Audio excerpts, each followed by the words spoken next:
kasih. Kemarin jam 10.03 saya sudah diterima di KPU Provinsi NTB, dan saya merasa terima kasih dan salut ya kepada penerimaan dan juga keramah tamahan KPU kita sekarang.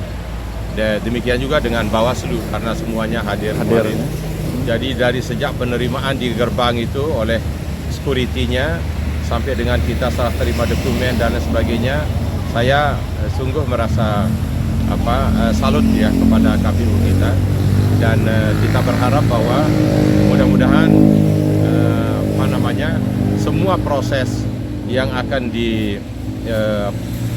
sama KPU ditangani KPU, bukan saja DPD tapi juga DPR RI, juga partai-partai ya. Kita harapkan betul-betul KPU kita dapat menjalankan tugasnya dengan sebaik-baiknya ya, sesuai dengan prinsip kita di Indonesia pada setiap pemilu, jurdil ya, jujur dan adil, kemudian juga terbuka dan transparan. Dengan demikian kita berharap bahwa pemimpin ke depan, baik yang di legislatif tingkat kabupaten, kabupaten kota, kemudian provinsi, kemudian pusat, termasuk juga nanti untuk pemilihan presiden, mudah-mudahan semuanya berjalan lancar, kemudian seperti kita katakan tadi, jujur dan adil dan transparan. Kemudian apa yang kita dengar dari media sosial sekarang, akan ada ini rekayasa dan sebagainya, kita doakan, kita berharap KPU kita tidak terjebak di situlah ya, hal-hal yang seperti itu. Karena kita harus berpikir bahwa jangan hanya semata figur yang akan kita pilih, yang akan kita hasilkan yang menjadi konsentrasi kita, tetapi bagaimana daerah, bagaimana wilayah, kemudian masyarakat dan negara kita yang harus terjadi kemajuan-kemajuan supaya kita juga bisa mengejar ketertinggalan kita dengan provinsi-provinsi lain yang sudah maju.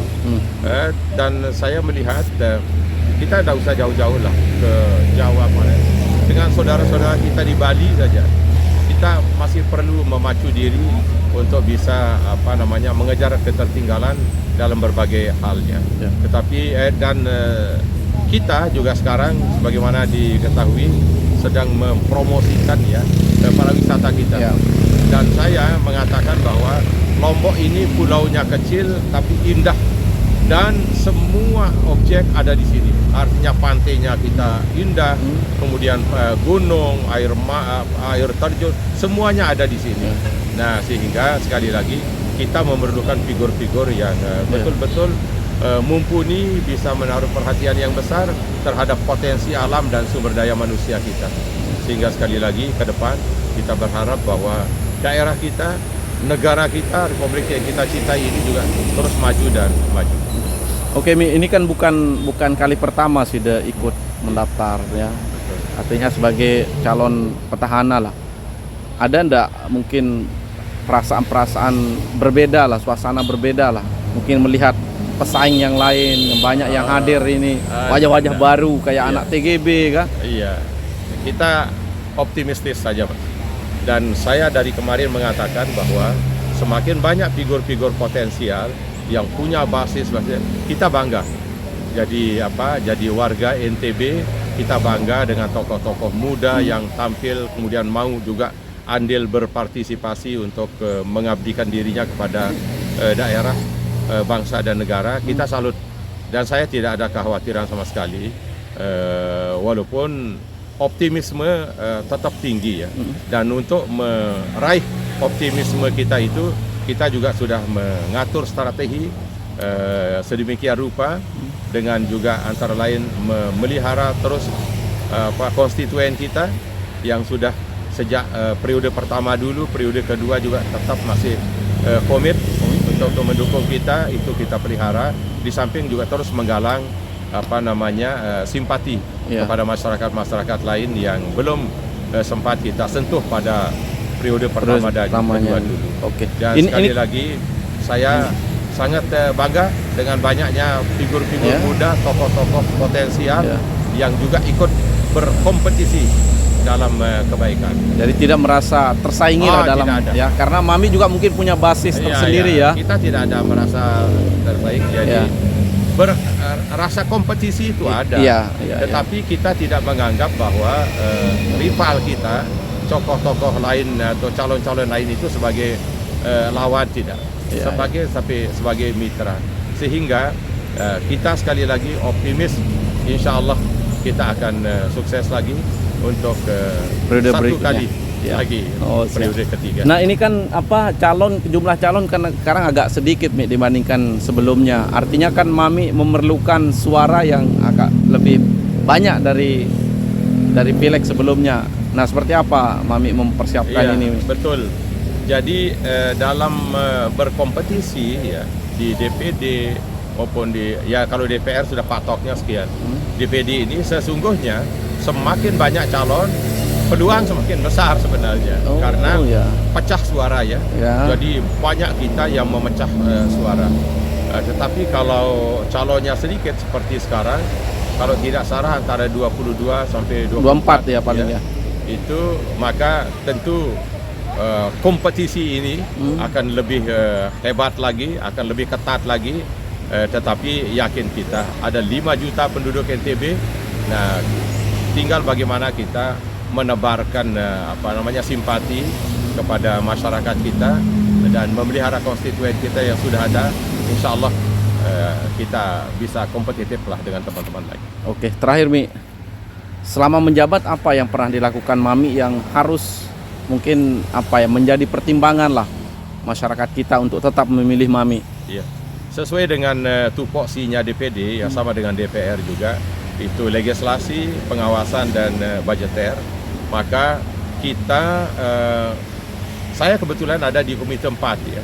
Komite 4 itu membidangi budgeter, RAPBN, kemudian maka mitra kita Menteri Keuangan, Koperasi, Bappenas, kemudian juga perbankan. Kita fokus selalu melihat program prioritasnya NTB yang merupakan hasil daripada Musrenbang. Itu kita terus pacu untuk bisa ini, terutama karena sesuai dengan komite saya, bagaimana kita bisa memperjuangkan, mengawal program-program dan anggaran daerah kita kepada menteri-menteri atau pihak-pihak terkait di Jakarta.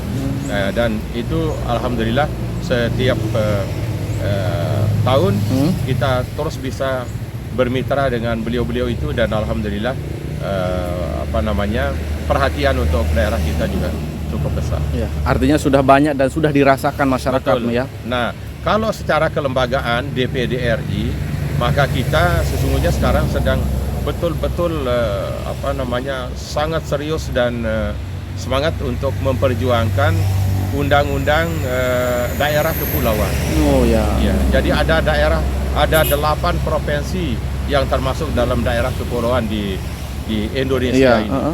Nah, kita melihat bahwa ada ketidakseimbangan antara anggaran, program dan perhatian pemerintah antara daerah daratan dengan kepulauan. Nah, sehingga kita merasa perlu untuk memperjuangkan undang-undang daerah kepulauan ini ya. Jadi andai kata sama saja katakanlah anggaran untuk daerah daratan dengan kepulauan, maka operasionalnya tentu tidak sama. Karena apa? Kalau di daerah daratan itu seorang gubernur umpamanya mau ke kabupaten, mau ke kota mana saja bisa pakai kendaraan, pakai mobil. Tetapi kalau daerah kepulauan tak bisa. Gubernur kita harus naik pesawat atau naik ke kapal dan sebagainya. Ya, itu tentu cost-nya menjadi ada nilai lebihnya berarti untuk anggarannya ya.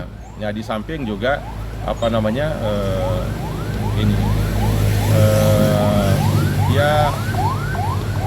program-program yang terkaitan dengan sarana prasarana jalan, infrastruktur infrastruktur itu juga masih kita rasakan, masih kita saksikan, masih kurang lah ya antara daerah daratan dengan kepulauan. Nah, maka itu kita terus saya sejak periode pertama yaitu terlibat dalam menyusun untuk rancangan undang-undang daerah kepulauan itu. Tetapi ya masih mentok ini, masih mentok dengan alasan anggaran belum ini. Tetapi insya Allah akan dilanjutkan kita tidak ya. patah semangat untuk terus memperjuangkan ini, karena ini penting supaya terjadi pemerataan dan juga keseimbangan infrastruktur pembangunan kita di Indonesia. Oke, siap.